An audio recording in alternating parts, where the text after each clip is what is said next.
titre de mon message aujourd'hui, c'est « Restaurer les décrets de Dieu ».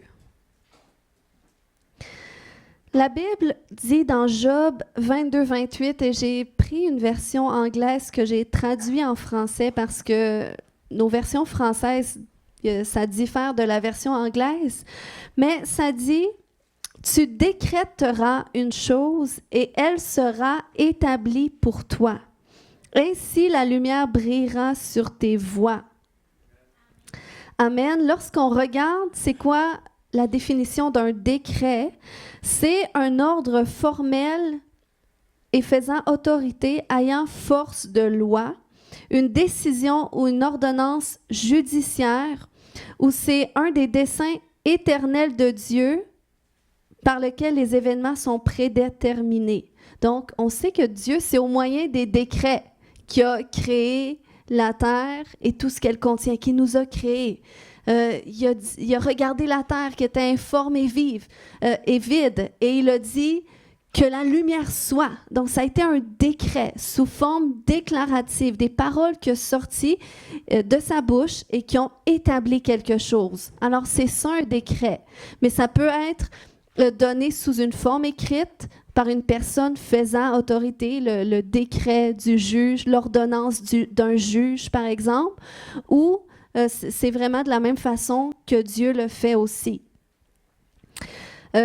Donc, un décret pour nous, c'est de prendre qu'est-ce que Dieu a dit et de le dire avec notre bouche sous une forme déclarative. OK? La Bible dit dans Psaume 85, 9, « Je veux écouter ce que Dieu dit. » Donc, prendre qu'est-ce que Dieu dit, l'Éternel, et il dit, c'est de bien-être qu'il parle à son peuple et à ceux qui lui sont attachés. Donc, il y a cet aspect d'écouter, de chercher à entendre qu'est-ce que Dieu dit et par rapport à qu'est-ce que tu le dis, toi, tu le déclares. Lorsque tu regardes le mot parler, dans l'hébreu, c'est le mot dabar, qui signifie déclarer. Donc, le roi David disait, je veux écouter ce que Dieu dit, et l'Éternel, il parle, il déclare le bien-être, il ordonne le bien-être à son peuple. Puis le mot bien-être ici, c'est le mot shalom, qui signifie un état complet. C'est un état de perfection. C'est pas juste comme la paix, mais c'est la paix dans ton corps aussi. C'est la santé physique, la santé émotionnelle, c'est la communion avec Dieu. C'est ça le shalom de Dieu. Et là, c'est un beau verset qui nous parle que Dieu déclare, il décrète le shalom à son peuple. Donc toi-même, tu peux prendre ça et déclarer, j'ai le shalom de Dieu. Depuis un certain temps, mon garçon, à un moment donné, il était stressé, puis là, il avait peur d'avoir mal au cœur. Puis là, à tous les matins, il disait, « Maman, prie que j'aie pas mal au cœur dans l'autobus. » Bien, là, j'ai dit, « Tu vas commencer à déclarer, j'ai le shalom de Dieu. » Et au lieu de toujours prier, « Seigneur, fais en sorte que j'aie pas mal au cœur », il déclarait, « J'ai le shalom de Dieu. » Et la bonne nouvelle, c'est qu'après 3 semaines de déclaration, il ne me demande plus de prier ça. Et des fois, je l'entends même chuchoter, « J'ai le shalom de Dieu. » Donc, il y a une puissance dans les décrets. Jésus nous a parlé du pouvoir des décrets. Dans Matthieu 17, au verset 20, il a dit, « Je vous le dis en vérité, si vous aviez de la foi comme un grain de sénévé, vous diriez à cette montagne, donc vous diriez, OK? Transporte-toi d'ici là et elle se transporterait. Rien ne vous serait impossible. » Donc, ça nous ramène à Job. Tu décrèteras une chose et elle sera établie. Donc, c'est la même chose que Jésus reprend ici. Puis, lorsqu'on voit la façon que Jésus faisait le ministère, qu'il guérissait les gens, qu'il délivrait les gens, eh bien, c'était au moyen de décrets aussi. Il parlait la guérison. La Bible ne nous dit pas que Jésus priait pour les malades. La Bible dit que Jésus guérissait les malades. Et souvent, il disait des termes tels que « Va, tu es guéri » ou « Sois guéri ». Okay? Il déclarait la guérison. Puis, on le voit, par exemple, dans Matthieu 8, 16, où est-ce que ça dit, le soir, on amena auprès de Jésus plusieurs démoniaques. Il chassa les esprits par sa parole. et il guérit tous les malades. Donc, la délivrance, comme la façon que j'ai prié pour notre frère ce matin, je déclare que tout esprit associé à cela est détaché de toi. Et je sais qu'il y a une puissance lorsqu'on décrète. Comme Jésus a dit, tu vas dire à cette montagne d'aller par là, puis elle va y aller. Donc, le Seigneur nous amène à cette dimension de foi.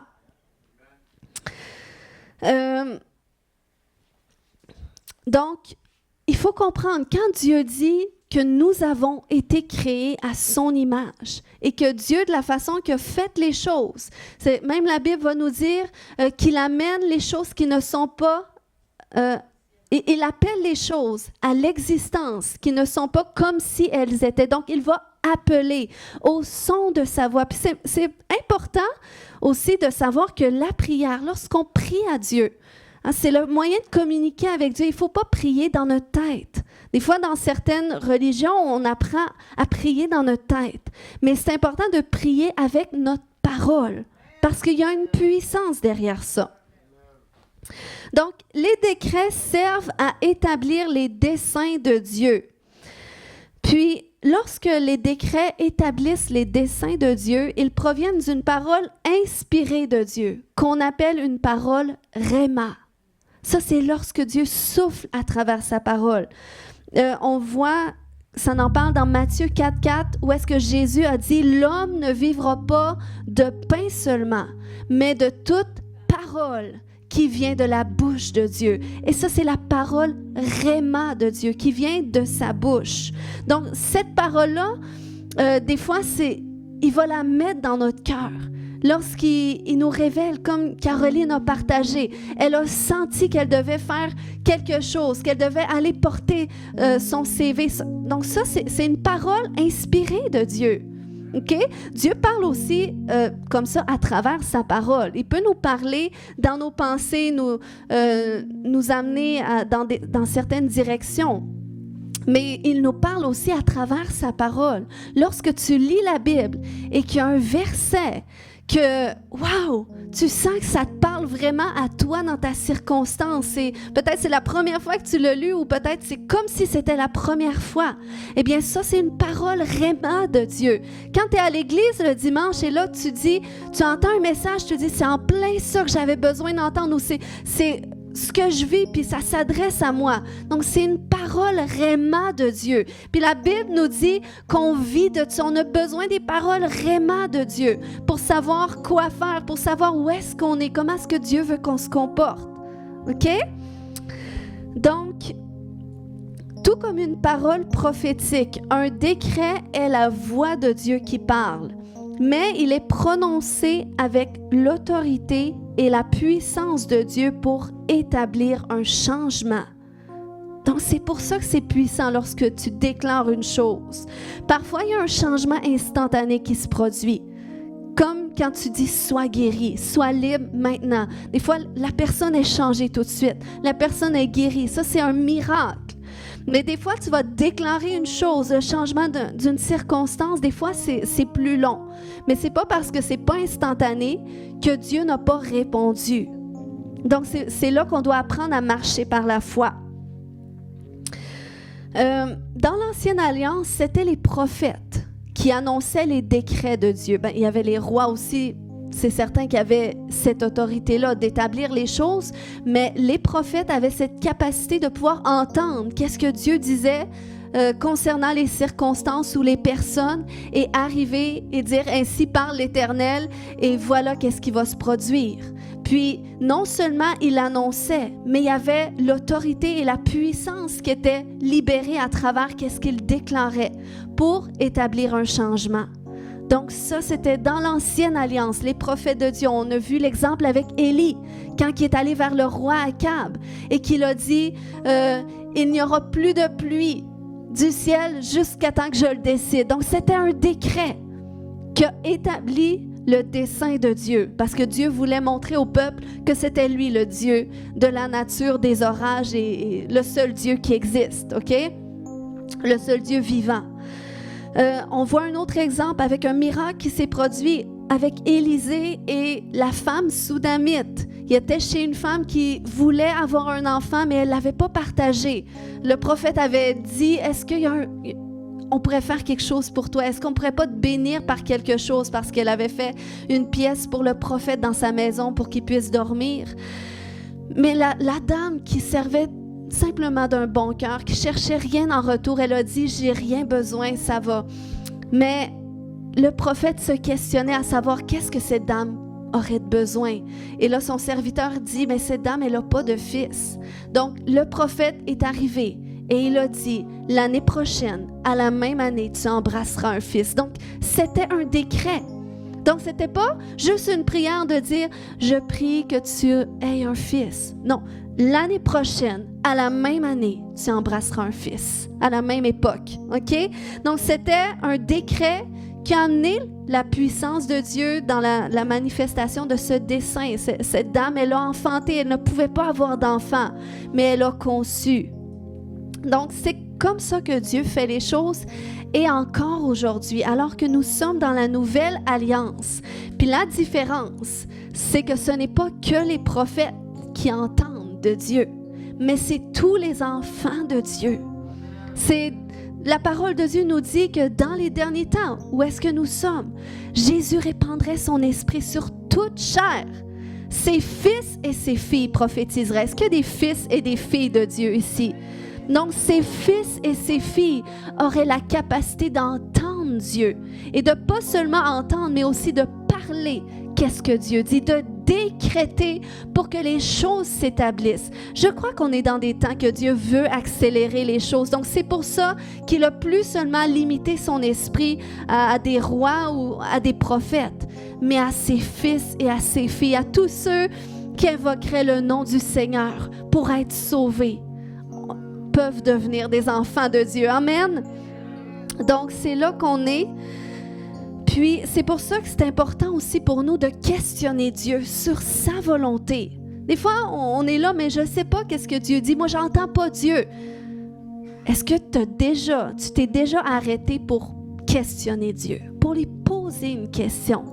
C'est facile de rien entendre quand il y a juste une personne qui parle. Si tu parles avec ton mari, puis ton mari fait que parler, ben c'est sûr qu'il ne pourra pas entendre qu'est-ce que tu veux lui dire. Mais ça, c'est pas comme ça que mon mari fait les choses. Mon mari écoute très bien, mais c'est juste pour dire que quand on parle avec une personne, comme avec Dieu, il faut apprendre à faire un dialogue, pas juste un monologue. Des fois, on arrive avec une longue liste d'épiceries. Seigneur, fais ci, fais ça, j'ai pas ça. Seigneur, je voudrais... Mais est-ce que tu prends le temps de t'asseoir 2 minutes puis juste dire, Seigneur, prendre conscience qu'il est là, prendre conscience de sa présence, lui poser une question. Seigneur, qu'est-ce que tu penses de cette situation-là?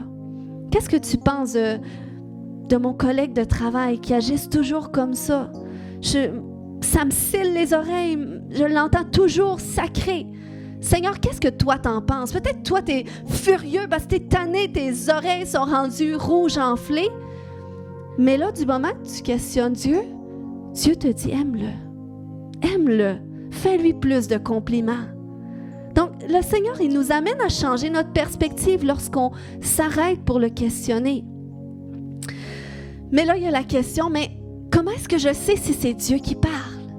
Tu sais, parce que des fois, on a toutes sortes de pensées dans notre tête. Comment est-ce que je sais si c'est pas ma pensée puis c'est elle de Dieu? Eh bien, il y a 3 voix qu'on peut entendre. OK? À l'extérieur, tu peux entendre plusieurs voix, mais à l'intérieur de toi, il y a 3 voix. Le mari, c'est à l'extérieur. Il y a 3 voix que tu peux entendre. C'est peut-être la voix de la femme, parce que la voix de la femme est assez... Non. Il y a ta voix, c'est la première voix. Il y a la voix de Dieu que tu peux entendre dans tes pensées, la voix du Saint-Esprit qui est à l'intérieur de toi, parce que tu as donné ta vie à Jésus. Ou il y a la voix de l'ennemi qui est là aussi, qui essaie de te souffler des choses. Donc, il faut apprendre à discerner de où est-ce que ça vient cette pensée-là. Parce que même des études nous démontrent qu'on a des milliers de pensées qui nous viennent en tête à tous les jours. Donc, c'est sûr que ces milliers de pensées-là ne viennent pas tous de Dieu. C'est sûr qu'elles ne viennent pas toutes de nous ou elles ne viennent pas toutes de l'ennemi. Donc, c'est mélangé. Mais on doit apprendre à s'arrêter. Quand il y a une pensée qui vient, est-ce que c'est le Saint-Esprit? Quand c'est le Saint-Esprit qui te parle, tu t'en rends compte. Parce que tu réalises que moi, ça a commencé très tôt. Quand j'ai commencé à entendre le Saint-Esprit me parler, c'était une voix par-dessus ma pensée qui m'amenait une perspective différente. Par rapport à une situation, je pensais les choses, puis c'est comme j'entendais une voix de plus qui disait, ben non, c'est comme ça que tu devrais voir les choses. Donc, c'est comme c'est une autre voix à travers ta pensée, mais qui fait tellement du sens, puis qui est supérieure à la tienne, parce que Dieu dit, mes voix sont au-dessus de vos voix, mes pensées sont au-dessus de vos pensées. Donc, c'est comme même toi, tu sais, j'aurais pas pu penser à ça. Mais ça vient à l'intérieur de toi, puis ça amène la paix aussi. Quand c'est Dieu qui parle, ça produit la paix dans ton cœur. Ça vient d'un endroit d'amour quand c'est Dieu qui parle, même quand il te reprend. Quand il dit hey, « t'aurais pas dû agir comme ça » ou « t'es allé fort un peu ». Qu'est-ce que t'as dit là? Ben, c'est toujours plein d'amour. C'est jamais avec condamnation pour nous taper sa tête, pour nous dire « t'as encore parlé mal, t'as encore fait ça, je suis pas fier de toi ». Dieu ne parle pas comme ça, mais l'ennemi, par exemple, lui, il va chercher à nous culpabiliser, à nous condamner, à dire, tu vois, tu n'es vraiment pas bon. Puis en plus, il va parler à la première personne, c'est ça le pire. C'est que l'ennemi, là, il va arriver, tu vas te regarder dans le miroir, tu vas dire, je suis vraiment pas belle aujourd'hui. Non, ils sont toutes plus belles que moi je suis vraiment pas ma place. Donc, il va te parler à la première personne comme si c'est toi qui te parle. Tu penses que c'est toi, mais c'est l'ennemi.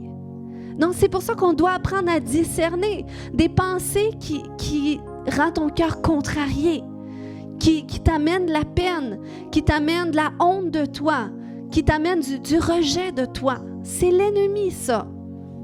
Maintenant, ta pensée, eh bien, c'est celle de ton âme. Elle est au milieu de ça. Puis, ton âme, elle doit prendre des décisions quotidiennement. La pensée de ton âme, c'est associé à tes émotions, c'est associé à ta personne. Puis, tu sais, on ne peut pas dire que c'est le Saint-Esprit qui nous dit à quelle heure souper puis à quelle heure faire l'épicerie. OK? Ça, c'est notre âme qui pense quotidiennement, qui prend des décisions quotidiennes. Mais à travers tout ça, notre âme ressent des choses aussi. Puis là, être entre la voix de Dieu, entre la voix de l'ennemi. Mais la Bible nous dit que plus qu'on fait comme Romains 12:2 nous le dit, OK? Qu'on est transformé par le renouvellement de notre intelligence. Et ça, comment est-ce qu'on l'est? Plus qu'on lit la parole de Dieu. C'est vraiment ça. Plus que tu lis la Bible, même si tu ne comprends pas tout, en lisant la Bible, à un moment donné, tu vas venir qu'à comprendre. Parce que la Bible, c'est la parole de Dieu. Donc, c'est comme si Dieu a soufflé dans les Écritures. Puis, il y a une puissance lorsque tu lis qui fait en sorte que ça va changer ta mentalité, ça va aligner ta mentalité avec celle de Dieu. Puis tu vas te rendre compte que le Saint-Esprit va te parler aussi par des versets bibliques. Des fois, tu vas vivre une situation et là, il y a un verset qui vient dans ton cœur.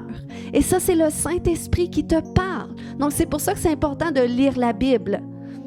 Puis, plus qu'on le lit, plus que notre âme se renouvelle et notre âme va être capable de discerner, OK, non, cette pensée-là qui vient, c'est pas de Dieu, c'est pas de moi, ça c'est de l'ennemi, fait que non, je la rejette. OK?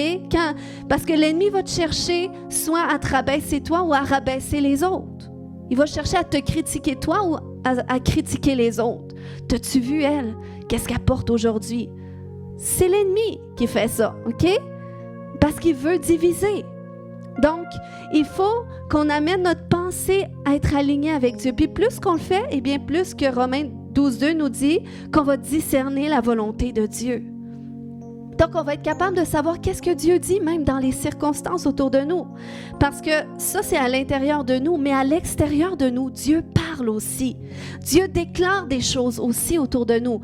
Il a décrété des choses associées à tes finances, associées à ton travail, associées à ton école. Dieu a une parole pour tes circonstances. Il y a une parole dans la société par rapport à ce qui se vit autour de nous. Puis nous, on peut connaître qu'est-ce qu'il dit. Puis c'est dans notre intérêt de le connaître. Parce que comme ça, on peut être sûr qu'on marche dans sa volonté, qu'on marche en alignement avec lui. Puis, lorsque Dieu publie un décret, lorsque Dieu déclare que la bénédiction dans quelque chose, eh bien, l'ennemi, son travail, c'est de publier un contre-décret. Parce que le diable, il n'est pas un créateur. Donc, il va voler qu'est-ce que Dieu a accordé. Puis, c'est pour ça que souvent, on ne se rend pas compte de ça.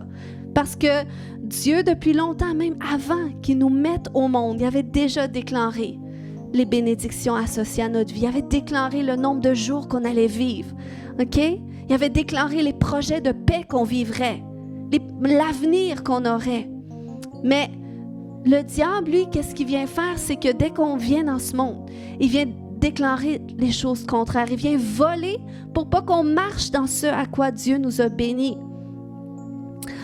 Donc, notre travail, c'est d'identifier qu'est-ce que l'ennemi a décrété dans nos vies. On commence avec nos vies, OK? Puis, on prend qu'est-ce que l'ennemi a décrété, puis on vient aussi à cet endroit de chercher à savoir, mais qu'est-ce que Dieu a déclaré, lui, à la base. Puis c'est comme ça qu'on peut restaurer les décrets de Dieu. De dire, ben ça, c'est ma condition. C'est une difficulté que je vis. Si tu vis une difficulté, si tu es dans un cycle destructeur, et si tu es dans la maladie, c'est ce que l'ennemi a parlé. Mais n'oublie pas, avant que l'ennemi vienne voler, c'est qu'il y avait quelque chose là que Dieu avait accordé, que Dieu avait béni. Donc, toi, il faut que tu viennes le restaurer. OK? Parce qu'on peut seulement annuler un décret en le remplaçant par un autre décret. C'est pas assez de dire « je refuse »,« je renonce ». Il faut s'associer avec quelque chose de nouveau. OK? Puis si on voit un exemple dans le livre d'Esther, puis je vous invite à lire ce livre-là dans la Bible. Un jour, il y avait un homme qui a été élevé aux côtés du roi de cette époque-là. Il s'appelait Aman. Puis c'était un roi, c'était un homme en qui le roi avait mis sa confiance, puis tout ça. Et là, il y avait un poste très élevé à ses côtés. Puis un jour, cet homme-là est devenu un outil entre les mains de l'ennemi pour détruire le peuple juif. Il est devenu en colère contre le peuple juif. Donc, il a voulu en finir avec. Alors, il a présenté sa demande au roi, puis tout ça, il a donné des raisons. Et là, le roi, il lui a permis de publier un décret pour l'extermination des Juifs. Donc, il avait dit dans Esther 3:9, « Si l'empereur le veut bien, que l'on rédige un édit ordonnant leur extermination. » Donc, le peuple juif était dévoué à mourir. Mais Dieu, dans sa bonté, prévoit toujours une solution. Et c'est pour ça qu'il a élevé une reine qui était juive et qui allait utiliser, qui allait passer à travers elle pour changer ce décret-là, pour restaurer la bénédiction de Dieu associée au peuple juif. Donc là, Esther, qui était accompagnée de Mardoché, son oncle, poussé par le Saint-Esprit, et il lui a fait réaliser que c'est le Seigneur qui l'a mis dans cette position pour un temps comme celui-ci et que ça repose sur elle. Donc, il l'a amenée devant le roi pour qu'elle puisse demander au roi de publier un nouveau décret parce que c'était la seule façon qu'il puisse avoir un renversement dans ce décret de destruction. Donc, on lit dans Esther 8, au verset 5, qu'elle a dit « Si l'empereur le veut bien, et si vraiment j'ai obtenu sa faveur, si ma demande lui paraît convenable et s'il trouve plaisir en moi qu'il veuille bien révoquer par écrit les lettres conçues par Aman, qu'il avait rédigées dans le but de faire périr les Juifs qui vivent dans toutes les provinces de l'Empire. » Donc, au verset 8, il lui a dit « Écrivez donc ce que vous voudrez concernant les Juifs. Faites-le au nom du roi et apposez l'empreinte royale sur vos lettres. En effet, un document écrit au nom du roi et porteur de l'empreinte royale ne peut être révoqué. » Donc, c'est le roi qui détenait cette autorité. Et nous, on sert le roi des rois, le Seigneur des seigneurs. Et lorsque l'ennemi décrète des choses sur notre vie, la destruction sur notre vie, eh bien, c'est pas tout de prier, de dire je refuse, mais c'est de venir à cet endroit-là que oui, je refuse, oui, je renonce à tout ça, mais voilà qu'est-ce que Dieu a parlé sur ma vie. Oui, je suis malade présentement, c'est difficile, mais Dieu a déclaré que par les meurtrissures de Jésus, je suis guéri. Donc voilà le nouveau décret à laquelle je m'associe. La guérison, c'est ma portion. La Bible déclare que Dieu envoie sa parole et par sa parole, je suis guéri. Donc voilà comment qu'on fait pour publier un nouveau décret. Puis notre rôle, c'est vraiment de favoriser, OK? Parce que lorsque Esther a fait publier un nouveau décret, savez-vous qu'est-ce qui s'est produit? Ça n'a pas comme amené la paix directement, ce nouveau décret, mais ça a amené un revirement de situation. Okay, allons voir dans Esther 9 au verset 1, ça dit « Le 13e jour, le 12e mois, c'est-à-dire le mois d'Adar, arriva. C'était le jour où le décret impérial devait être appliqué. En ce jour, les ennemis des Juifs avaient espéré se rendre maîtres d'eux, mais la situation se retourna. Ce furent les Juifs qui se rendirent maîtres de leurs ennemis. » Donc, il y a eu un revirement de situation. Et c'est ce que ça fait. Lorsque tu décrètes ce que Dieu dit, ça va pas nécessairement annuler puis on n'en parle plus, mais ça va revirer la situation. Il y a un changement de position qui se fait. Il y a un changement de maître qui se fait. Et nous sommes appelés à faire ces choses-là. Dieu dépend de nous. Si ce n'est pas nous qui le font, c'est qui va le faire? C'est notre responsabilité, OK? Donc, pour favoriser des revirements de situation, pour restaurer les décrets de Dieu, pour rétablir ses desseins, il faut être à cet endroit de discerner qu'est-ce que Dieu a dit à la base, qu'est-ce qu'il a parlé sur ma vie, quelle bénédiction il a parlé sur mes circonstances. Il faut que tu te questionnes et ensuite, il faut que tu saches qu'est-ce que l'ennemi a parlé. Puis ce que l'ennemi a parlé, c'est ce avec quoi tu luttes. Donc, prenez des notes. Ce avec quoi tu luttes. La pauvreté, les dettes, c'est la pauvreté. Okay? Quand c'est dans un cycle, ça se peut des périodes plus difficiles.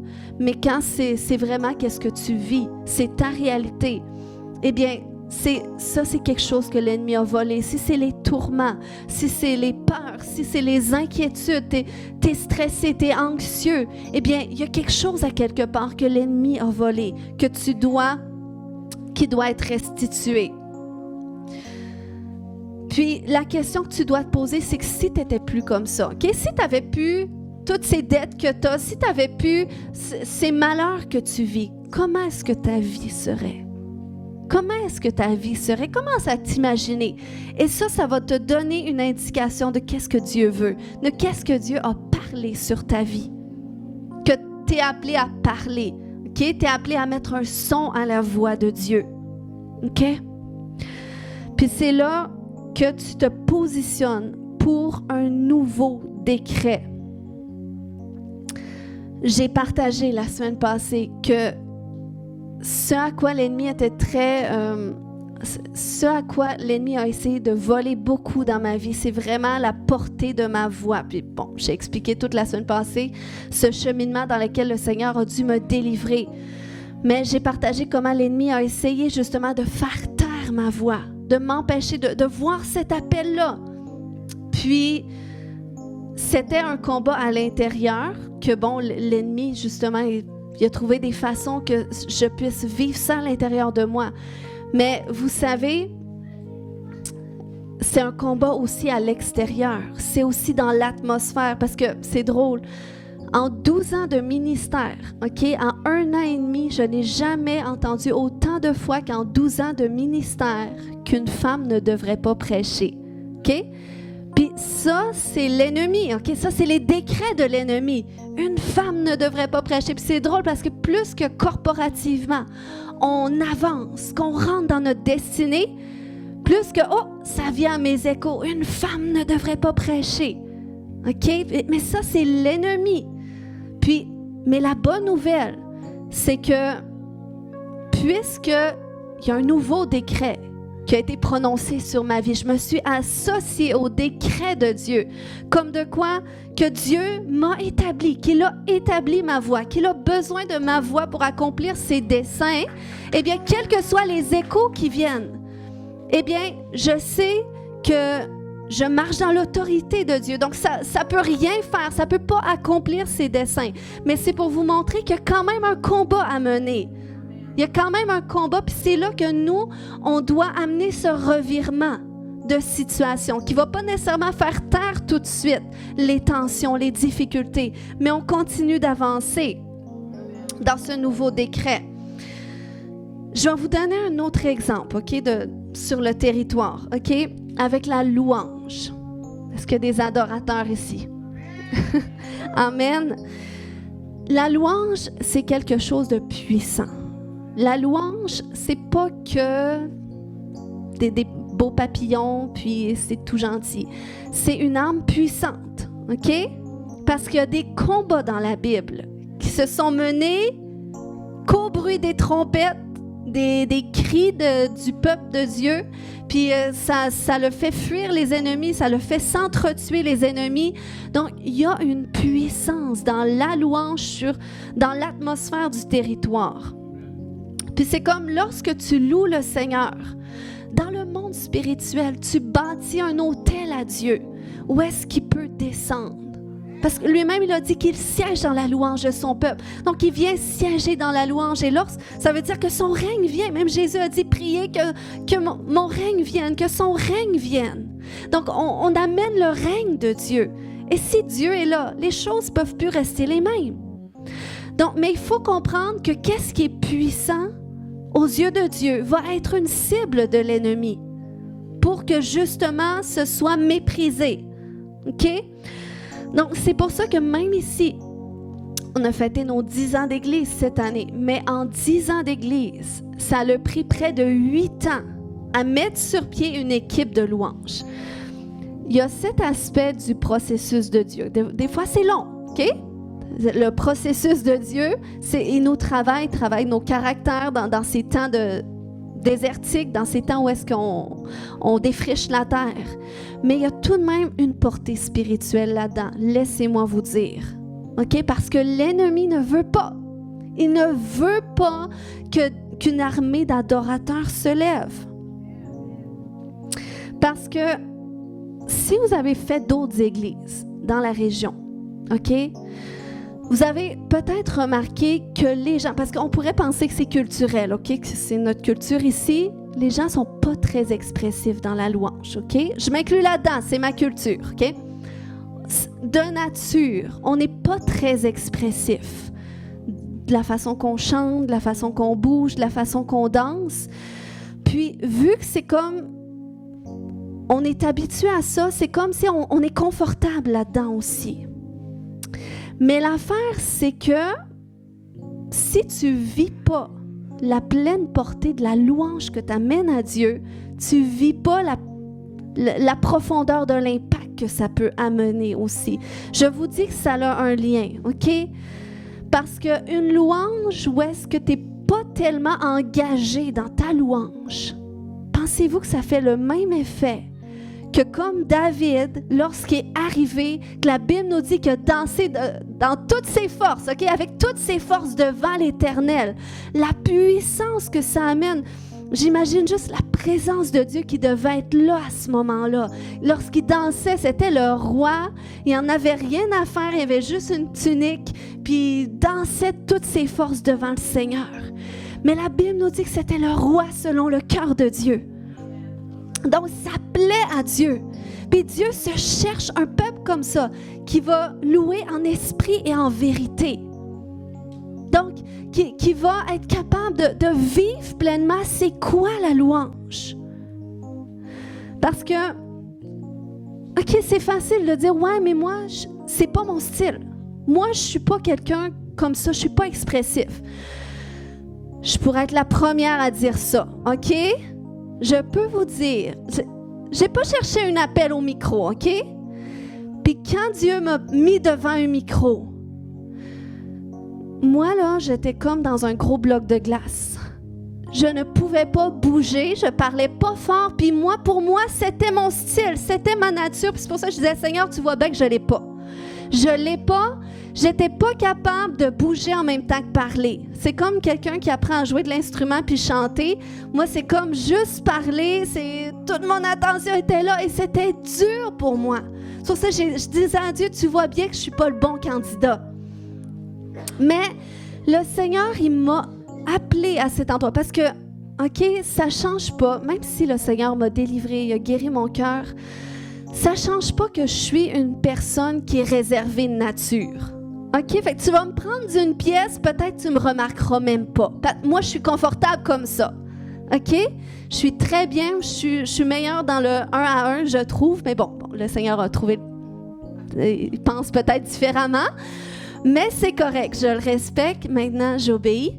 Mais c'est juste pour vous dire que le Seigneur a le sens de l'humour, hein? Mais il nous amène aussi à cet endroit de pousser nos limites en dehors de notre nature.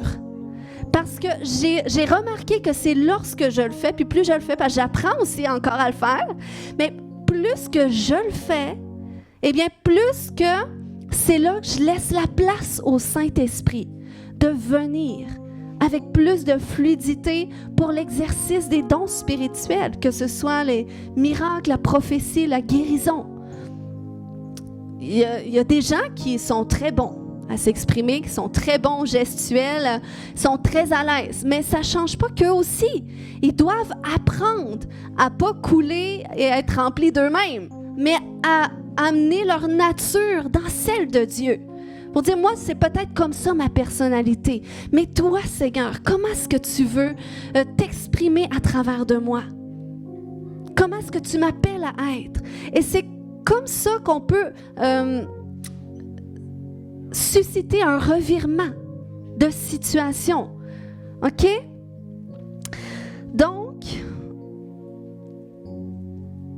pour revenir à la louange, pourquoi, OK, concrètement, est-ce que je sais que l'ennemi a un agenda de museler les adorateurs?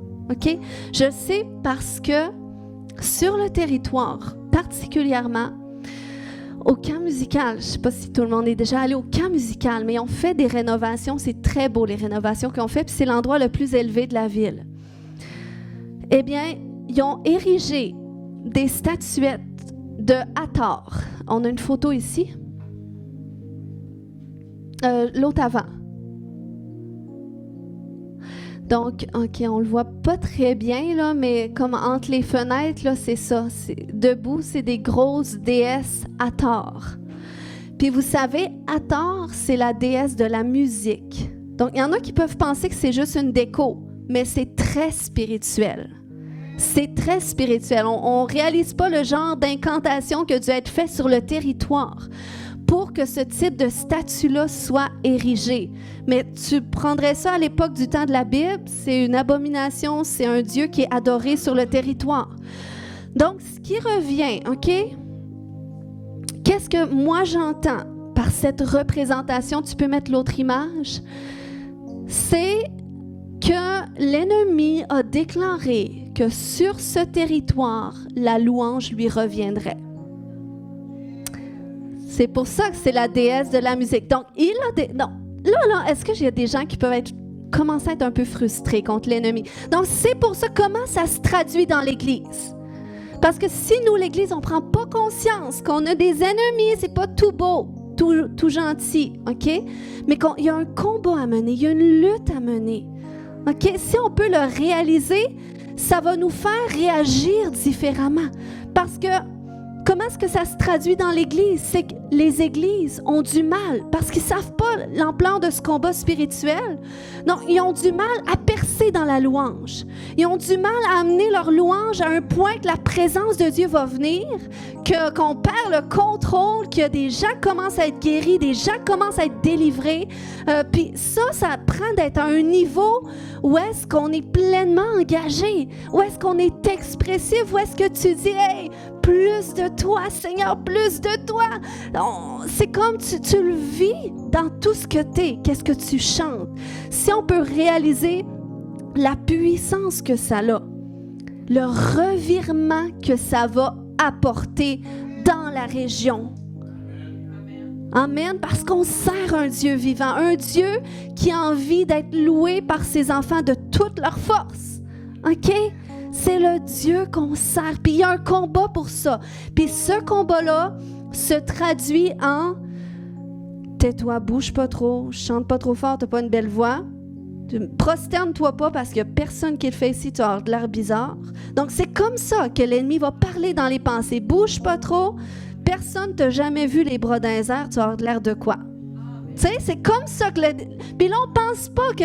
On pense que c'est notre âme qui parle. Mais non, c'est l'ennemi parce qu'il a décrété sur le territoire que la louange lui reviendrait. Est-ce que moi, juste ça, ça me donne le goût d'aller faire un gros concert de louange puis de chanter, de danser, OK? Donc, si on peut réaliser ça corporativement, OK? Donc, OK, là, je vais reprendre mes notes. OK, concrètement, parce que là, je vous ai partagé ma pensée, mais ça fait quelques semaines que là, je digérais ça dans la présence de Dieu et que là, j'étais pompée. Et là, je prenais conscience de tout ça, puis là, je demandais, mais Seigneur, qu'est-ce que tu as dit de bon? Okay, ça, c'est ce que l'ennemi a dit. Maintenant, toi, qu'est-ce que tu as dit? Et là, j'étais dans mon Ésaïe 60 que je partage depuis quelques semaines, où est-ce que je vous dis, on est dans les temps d'Ésaïe 60, qu'on est appelé à se lever, à briller, que la gloire du Seigneur va se lever sur nous. Puis là, tout d'un coup, là, je lisais, puis je priais, je déclarais Ésaïe 60. Et là, je continue plus bas. Et il y a ce verset, comme si c'était la première fois que je l'avais lu. Ça dit, c'est un décret. L'on n'entendra plus parler de violence dans ton pays, de dévastation et de destruction dans tes frontières. Et tu appelleras tes murailles salut et tes portes louange. Il faut comprendre que si l'ennemi a décrété ça sur le territoire, c'est parce qu'à la base, Dieu avait déclaré que ce serait une terre d'adorateurs. Est-ce qu'il y a des gens qui sont pompés comme moi ce matin? Là, il faut réaliser qu'est-ce que Dieu nous appelle à être. Quel type de peuple il cherche sur ce territoire. Moi, je crois qu'il y a une armée d'adorateurs qui va se lever et qu'il faut comprendre ça. Il faut réaliser que la louange doit revenir à Dieu. Et si nous, on peut s'engager dans la louange. Je me souviens quand Joshua, celui qui dirige la louange à Ottawa, il était venu un moment donné pour former notre équipe. Et là, il a dit, quand vous allez faire la louange, il faut être expressif, mais des fois, pour vous aider à l'être, parce que la congrégation ne l'est pas toujours, regardez la personne la plus expressive et ça va vous motiver. Mais imaginez si tout le monde est expressif, tout le monde, ils n'ont même pas encore commencé, puis là on danse, on chante, on crie. Eh bien, comment est-ce que l'équipe de louange va être pompée aussi, puis ils vont bouger? Donc, c'est un travail corporatif qu'on doit vivre. Il y a une puissance dans la louange. Et à toutes les fois que tu loues Dieu, rappelle-toi que ces statuettes-là, que tu es en train de leur dire non, la louange revient à Dieu parce que c'est Dieu qui a choisi ce territoire, qui a établi sur ce territoire et sur les portes de notre territoire, c'est écrit non seulement louange, mais salut aussi. Salut, mais louange. Alléluia! Donc, comment est-ce qu'il faut faire pour établir ce décret? Je crois que je l'ai pas mal dit, mais je vais le redire. Il faut l'écrire, il faut le déclarer. Ce verset-là, si vous êtes un adorateur, allez le méditer. Peu importe, allez le méditer. Vous êtes dans ce lieu, allez méditer. Dieu a dit qu'il n'aurait plus de destruction. Qui veut voir que la destruction prend fin sur notre territoire? Qu'il n'y a plus de jeunes qui consomment de drogue, que les vendeurs de drogue s'en vont dans d'autres pays parce qu'il n'y a plus personne qui consomme, parce que notre terre est transformée. Nos familles sont transformées. C'est ce que le Seigneur veut faire. Donc, il faut l'écrire, il faut le déclarer, puis il faut retourner la situation, comme Esther. OK? Il y a un changement de position qui doit se faire, il y a un changement de maître. Et comment est-ce qu'on retourne la situation? C'est en pratiquant le contraire. OK? Quand je parle de pousser les limites de ta nature, tu es quelqu'un de pas expressif, je suis quelqu'un de pas expressif aussi. C'est vrai. OK? Même mon mari vous le dirait, des fois il me parle, je suis pas expressif du tout. Mais c'est ma nature. Par l'onction du Saint-Esprit, je le suis un peu plus. Amen. Mais c'est juste pour vous dire que le Seigneur nous appelle à pousser les limites de notre nature pour qu'il puisse se manifester. Puis, si l'ennemi a cherché à taire ma voix, si l'ennemi, c'est ce qu'il déclare sur le territoire, les femmes ne doivent pas parler, les femmes ne doivent pas ouvrir la bouche, eh bien, qu'est-ce qu'on doit faire, les femmes? C'est qu'on doit rugir plus fort que ces voix-là qui cherchent à nous taire. OK? L'ennemi a déclaré que les hommes seraient passifs. Il a déclaré que l'Église, c'est pour les femmes. Eh bien, les hommes, il faut commencer à se lever un peu plus et à dire, nous, on va aller sur le terrain. Nous, on va aller défricher le territoire. Nous, on va aller évangéliser. Nous, on va aller entre hommes et on va amener la délivrance, la guérison. Donc, il y a quelque chose, on doit revirer la situation. On ne peut pas espérer que ça va se faire tout seul en faisant rien. C'est nous-mêmes, OK? Dieu aurait pu simplement faire en sorte que le nouveau décret pour ne plus exterminer le peuple juif allait faire en sorte que, la paix revienne, les Juifs peuvent dormir tranquilles. Non, c'était un nouveau décret pour amener les Juifs maintenant à mener le combat, avoir le droit légal de combattre leurs destructeurs. OK? Donc, c'est ça qu'on doit faire. On doit faire le contraire. Donc, il faut que tu te poses la question maintenant, quand je vais louer le Seigneur? OK? Si je me laisse aller pleinement, sans limite, à quoi est-ce que je vais ressembler? Si je chante de toutes mes forces, si je danse de toutes mes forces, peut-être tu vas dire, oui, mais on n'aura plus de place. Commence à le faire, on fera la gestion des places après. S'il faut, on tassera toutes les chaises au milieu, puis on dansera autour, OK? Mais le Seigneur se cherche un peuple de passionnés, des gens qui sont enflammés, puis ça fait taire l'ennemi. Ça fait taire l'ennemi parce que là, il voit qu'il n'y a plus de pouvoir. Donc, qu'est-ce qu'il fait? Il s'en va ailleurs voir où est-ce qu'il peut faire son œuvre. Mais s'il réalise qu'ici, ça y est, il est fait parce que là, il a été démasqué. Et que là, nous, on choisit de marcher pleinement dans ce à quoi Dieu veut que nous marchions. Amen.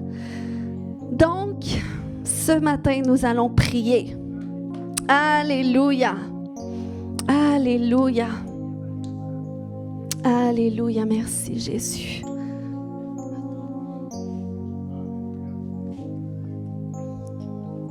Est-ce que tout le monde a donné sa vie à Jésus, a fait cette prière pour dire, Seigneur, je veux te donner toute ma vie? Parce que c'est vraiment le premier pas. Tu dois inviter Jésus dans ton cœur. Puis c'est une prière qui transforme ta vie. S'il y a des gens qui n'ont jamais fait cette prière ce matin, j'aimerais prier avec vous. J'aimerais que vous leviez la main, puis on va prier ensemble, tout le monde. Alléluia. On peut se lever déjà, tout le monde ensemble? S'il y a des gens qui n'ont jamais invité Jésus dans leur cœur pour l'accepter comme Seigneur, comme sauveur personnel, levez la main là où est-ce que vous êtes et nous allons prier. Alléluia. Alléluia. On peut répéter cette prière tout le monde ensemble et dire, Seigneur Jésus, je viens à toi tel que je suis. Je te demande pardon pour tous mes péchés.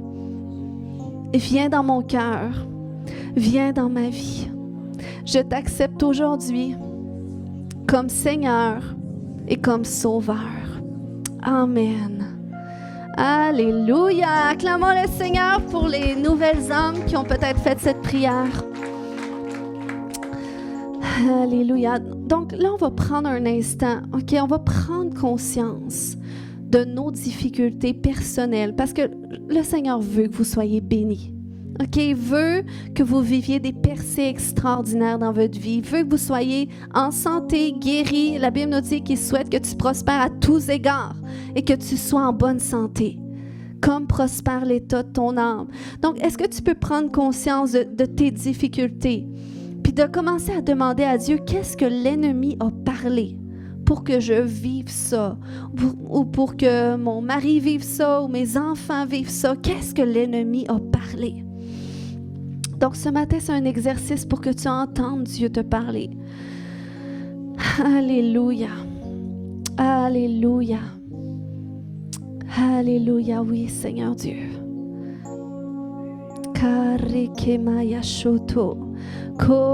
Maintenant, tu vas demander à Dieu, okay? Dès que tu entends qu'est-ce que l'ennemi a parlé, puis tu vas pouvoir continuer à le faire dans tes temps de prière, parce que c'est le temps qu'on fasse du ménage, OK? Qu'on sorte de notre vie qu'est-ce qui ne doit pas être là, puis qu'on rentre vraiment dans qui nous sommes et dans ce à quoi nous sommes appelés.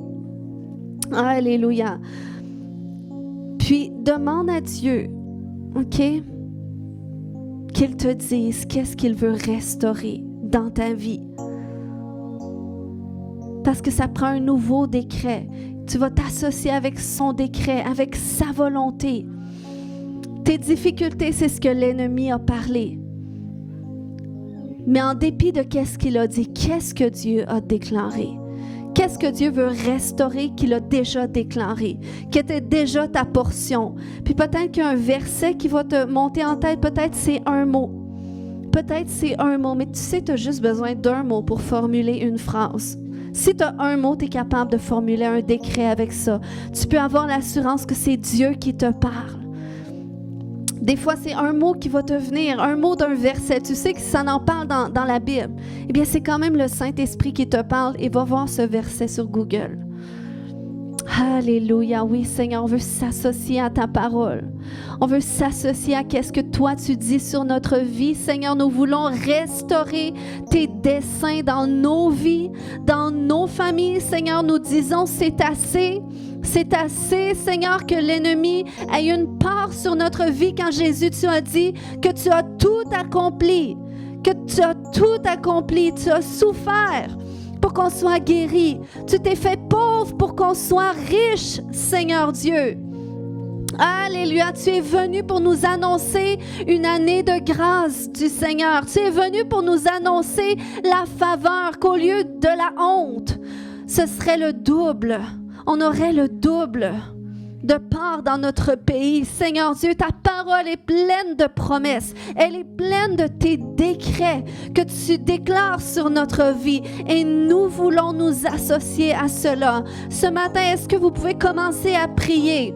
Alléluia, commencez à dire oui. Peut-être que l'ennemi avait dit cela. L'ennemi avait dit que je serais malade. L'ennemi avait dit que je serais quelqu'un de passif.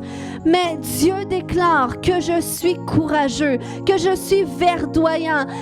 Le Seigneur déclare, alléluia, que je suis fonceur. Le Seigneur déclare, alléluia, que je fais une différence dans tout ce que j'entreprends. Le Seigneur déclare que j'ai le succès dans tout le travail de mes mains.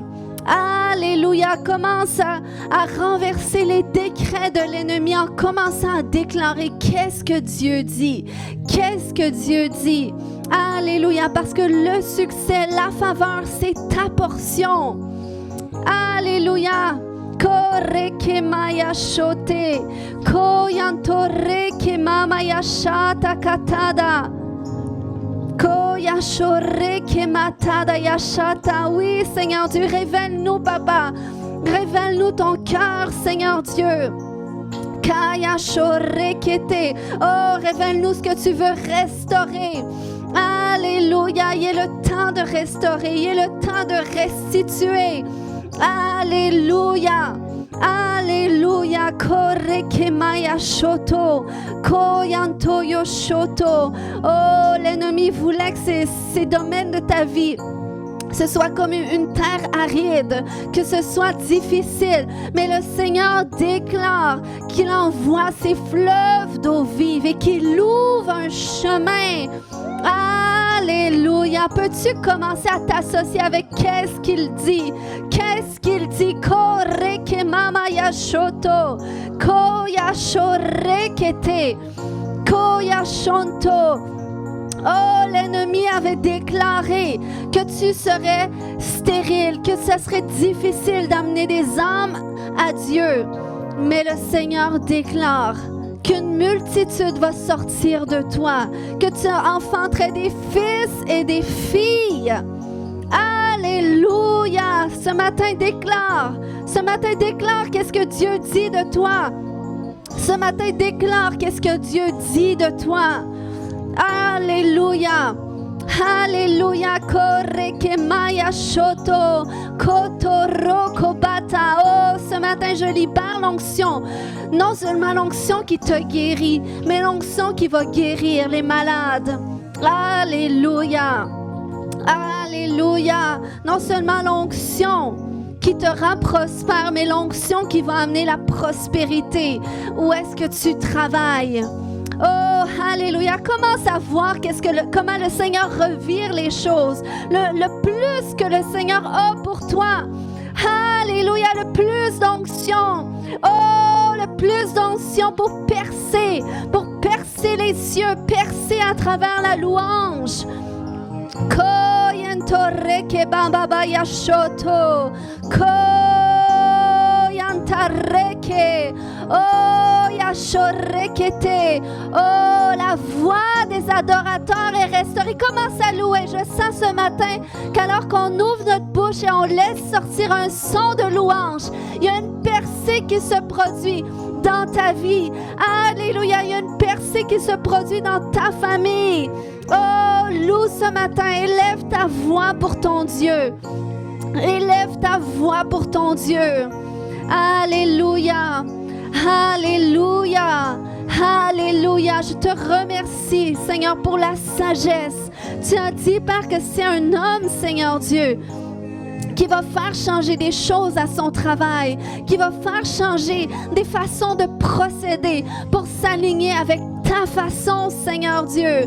Alléluia, tu as dit, Seigneur Dieu, que tout lieu que foule la plante de son pied, tu le lui donnes, Seigneur Dieu. Et quand tu lui donnes, c'est parce que tu veux bénir ce lieu à travers de lui, Seigneur Dieu. Au nom de Jésus, Père, je prie, Seigneur Dieu, que cet homme, Seigneur Dieu, commence à voir, Papa, les ouvertures que tu fais pour lui, la place que tu l'appelles à prendre, Seigneur Dieu, parce qu'il y a d'autres gens qui doivent être bénis par la grâce que tu as pourvue sur sa vie et sur toute sa famille, Seigneur Dieu. Alléluia. Alléluia.